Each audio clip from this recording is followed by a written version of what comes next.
Attention, le contenu de cette vidéo peut heurter la sensibilité des plus jeunes. Vous êtes prévenus. N'ayez pas peur de laisser un pouce bleu, d'activer les notifications et de vous abonner si ce n'est pas déjà fait. Notre ville possède une vieille cabine téléphonique qui permet d'appeler n'importe qui. La légende dit que c'était la toute première cabine téléphonique jamais construite.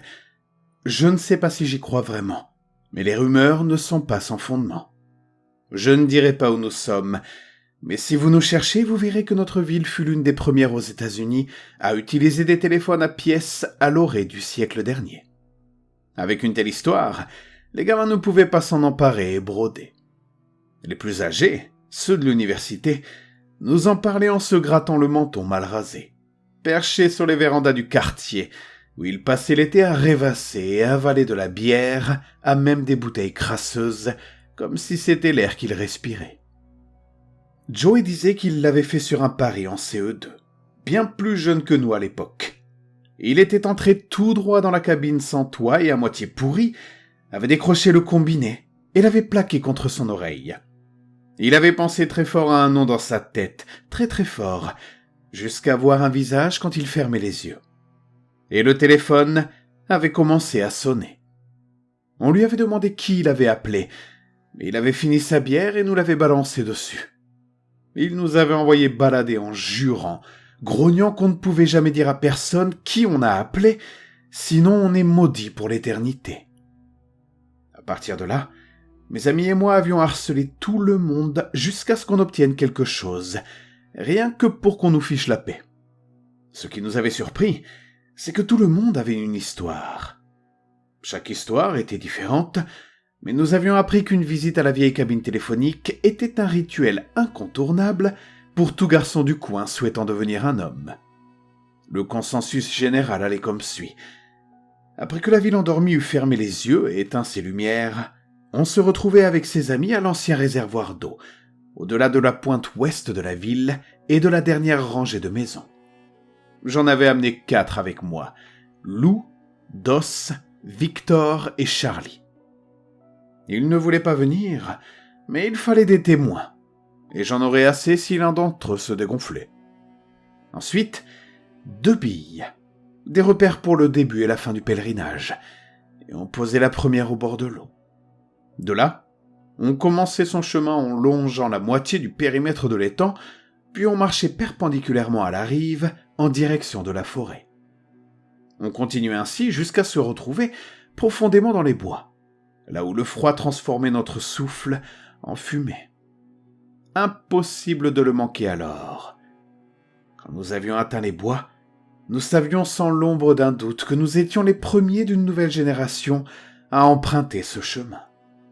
L'herbe morte cédait la place à une végétation sauvage sous nos pieds, et nos pas devenaient vite des enjambées énergiques pour retrouver l'ancien sentier. Puis, pendant 1 heure, nous avions été perdus.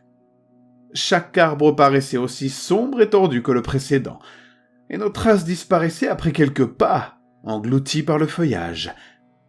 L'objectif de notre expédition s'était évanoui, tandis qu'un hurlement emplissait nos oreilles, le vent amer de l'automne nous rappelant les lits chauds que nous avions abandonnés. Nous nous serrions les uns contre les autres et avancions à petits pas. 5 gamins avec à peine assez d'eau pour couvrir nos os, cherchant un point de repère, un sentier, ou quelque chose qui pourrait nous ramener chez nous, voir quelqu'un. La cabine téléphonique, on s'en fichait pas mal. C'était la première fois que je voyais Dos pleurer. Si son père le voyait ainsi tenter de cacher ses larmes, il l'enverrait dans ses bois toute la nuit, voire toutes les nuits. Bon sang, s'était-il écrié, et du même souffle s'était échappé un nuage de vapeur roulant. Nous avions essayé de nous rappeler ce que cela signifiait. Puis Dos avait pointé le doigt, son index perçant la brume grise qu'il venait de souffler devant lui. La fumée s'était dissipée et là, devant nous, dans une petite clairière, se dressait fièrement la cabine téléphonique. Nous avions pénétré dans le petit bosquet d'arbres disposés en cercle, qui brisait le vent et en étouffait les hurlements. En son centre immaculé trônait une magnifique cabine en acajou sombre, ornée de vitres si limpides que les carreaux semblaient vides. Il y avait quelque chose d'étrange dans ce mélange d'ancien et de nouveau. Une chaleur qui accompagnait la lumière appelant depuis l'obscurité. La porte en était ouverte, et à l'intérieur, un téléphone noir perché sur un large socle, reposé sur une petite table. Dès que j'avais posé le pied à l'intérieur, le bruit des pas fébriles avait suivi. L'intérieur était chaud, bientôt bondé, chargé de l'énergie nerveuse qui émanait de nos corps. « Reculez les mecs !»« Oh putain, c'est réel, bon sang !» ai-je dit. « J'ai dit reculez !»« Qui va-t-on appeler en premier ? Mais aïe !»« Crétin ! On, avec ta souris dans ta poche, on passe chacun notre propre appel. » Et on n'est pas censé savoir qui l'autre appelle de toute façon, sinon t'es maudit. J'ai expliqué. Et pour l'éternité. Doss a ajouté. Reculez ! Charlie a insisté. Les chuchotements excités s'étaient tus. J'avais sorti la deuxième bille de ma poche. Puis nous retenions notre souffle tandis que je la posais sur la table devant le téléphone. Puis, un concert de cris de joie avait éclaté. Et moi-même, j'avais crié. Nous nous étions enlacés, nos ombres dansant sur les murs comme une troupe d'hyènes en délire. Lou avait dit, une fois nos festivités calmées, « Drôle de téléphone !» C'était vrai. Une fusion monstrueuse de téléphone et de machine à écrire. Des lettres délicatement gravées dans des touches de bois remplaçaient son cadran rotatif. « Comment veux-tu appeler quelqu'un autrement ?» avais-je dit avec un sourire, et j'avais aussitôt poussé mes amis dehors avant de refermer la porte derrière moi. « Pourquoi il a fait ça ?» gémissait Lou. « Crétin, tu veux que je t'explique encore ?» disait Doss. Les touches chantaient sous mes doigts avec des clics satisfaisants. Sous le combiné, un film de verre recouvrait une feuille de papier vierge où un bras mécanique gravait chaque lettre que je choisissais à l'encre. J'ai écrit Joey, mais je me suis arrêté. J'ai appuyé sur Entrée et j'ai recommencé. Joseph. Je m'étais de nouveau arrêté et j'avais essayé de me souvenir du nom de famille de Joey. Ça commençait par un F, peut-être Flanagan, et tandis que je fouillais ma mémoire, l'image de son visage grimaçant m'était apparue, et le téléphone avait commencé à sonner. J'avais figé, ne sachant pas quoi faire dans un premier instant. Puis j'ai rapidement saisi le combiné et l'avais plaqué contre mon oreille. Un déclic, et le bruit s'était arrêté. « Fermez-la, vous ! Bon sang ! C'est qui, Garrett ? T'as oublié quelque chose ?» C'était lui sans aucun doute. « Joey ? Devine qui c'est, Joey ! Allez, devine !» Silence sur la ligne. J'avais craint qu'il raccroche. « Joey ? T'es là ? » « Comment t'as eu mon numéro ?» J'avais ri dans le combiné. « T'avais peur que je me dégonfle ? Dis-le à tout le monde, je l'ai fait. Enfin, on l'a tous fait. Doss, Victor, Lou, Charlie. » « De quoi tu parles ? T'as piqué un annuaire ou c'est tes petits copains losers qui te l'ont filé ? » ?»« Non, Joey, j'ai atteint la cabine téléphonique. J'y suis en ce moment même, je t'appelle de là. » »« La prochaine fois que je te vois, tu trouveras ça moins drôle. » »« Tu crois que je mens ? J'ai posé les billes, tu peux aller vérifier toi-même. C'était pas aussi dur que tu disais. Quelqu'un a dû venir réparer le truc, parce que t'avais dit qu'il était cassé quand t'y allais, mais... » »« T'as fumé ou quoi ? T'es vraiment aussi con que ça ? » ?»« Hein ? Mais non, je suis littéralement en train de... » »« Je vais te parler comme si t'avais un cerveau qui fonctionne. J'ai tout inventé, débile. Les autres aussi. Arrête la drogue et la bière et concentre-toi comment sortir de ce trou. » »« Ouais, c'est ça, Joey. » Il avait soupiré. « Sérieusement, la prochaine fois que je te vois, je vais te faire du mal. Rappelle pas ici. » La ligne avait coupé et j'avais reposé le combiné. Joey avait beau être allé à la fac, il n'aurait pas reconnu l'eau s'il s'y noyait. J'avais souri à mes amis collés contre la vitre derrière moi et leur avais fait signe d'entrer. « Et la malédiction ?» avait demandé l'un d'eux. Elle est pas réelle, ai-je répondu. Allez, à vous maintenant. Quelle bande de trouillards, avait dit Doss en s'emparant du combiné. Il avait tapé frénétiquement sur les touches, se léchant les lèvres comme un affamé qui choisit son repas. Uma Thurman. Attends, Doss, t'as mal orthographié, avait gémi Lou, mais je l'avais ignoré d'un geste. C'est bon, ferme les yeux, Doss. Imagine ses lèvres parfaites, cette tenue moulante dans le film Kill Bill. Ses yeux s'étaient plissés, et sa bouche avait eu ce petit retroussement amusant. Il avait l'air d'avoir une crise cardiaque. Puis, le téléphone avait commencé à sonner. Ce qui nous attendait patiemment, à quelques heures de là, était terrible. Mais avant ce moment, ce fut un rêve dans cette cabine. Le sommeil, la nourriture, l'eau, rien de tout cela nous avait effleuré l'esprit, tandis que nous nous passions ce téléphone de main en main dans un délire fantastique.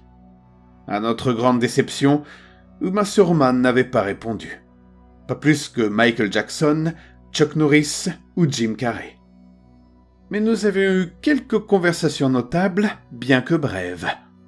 Shaquille O'Neal, Arnold Schwarzenegger et Mr. T avaient tous décroché.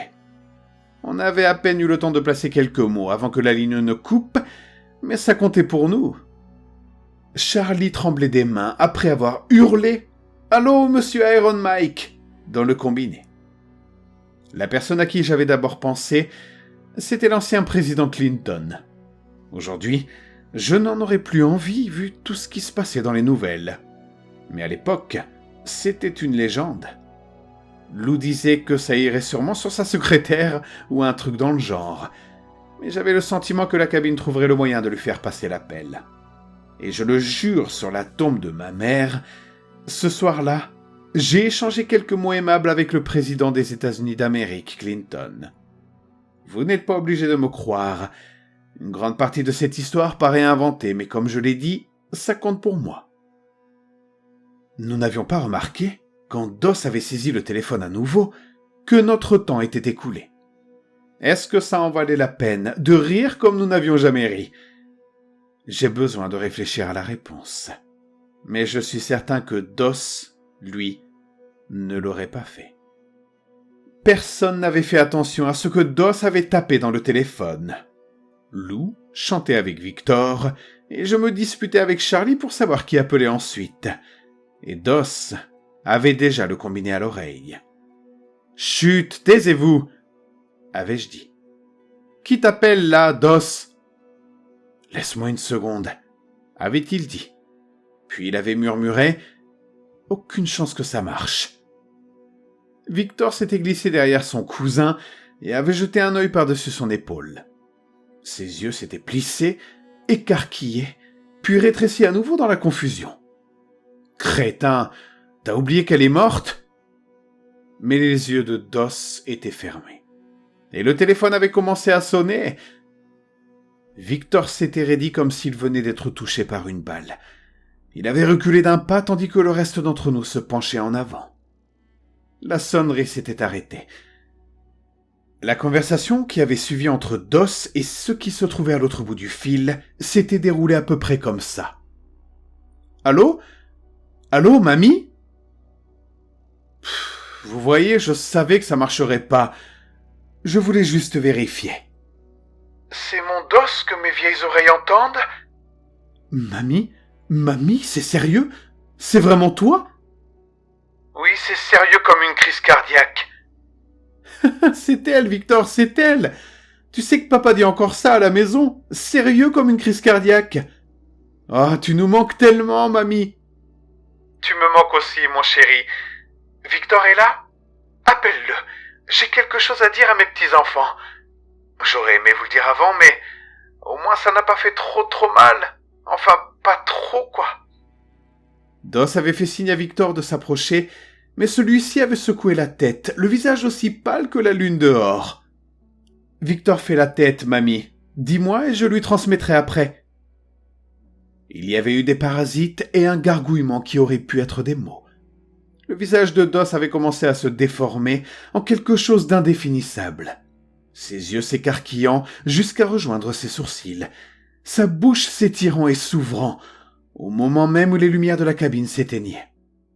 L'un de nous avait crié.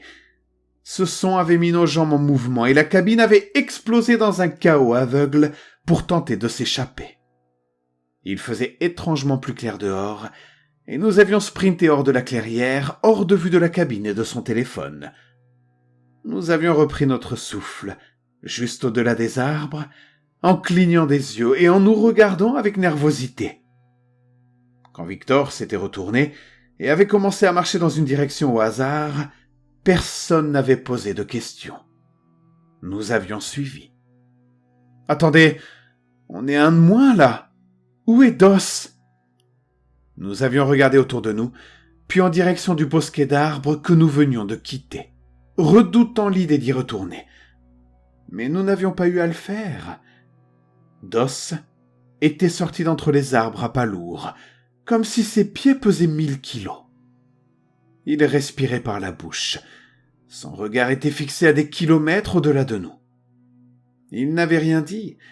Il était passé droit devant nous, devant Victor, et avait continué à marcher. Encore une fois, pas de questions. Nous avions simplement suivi.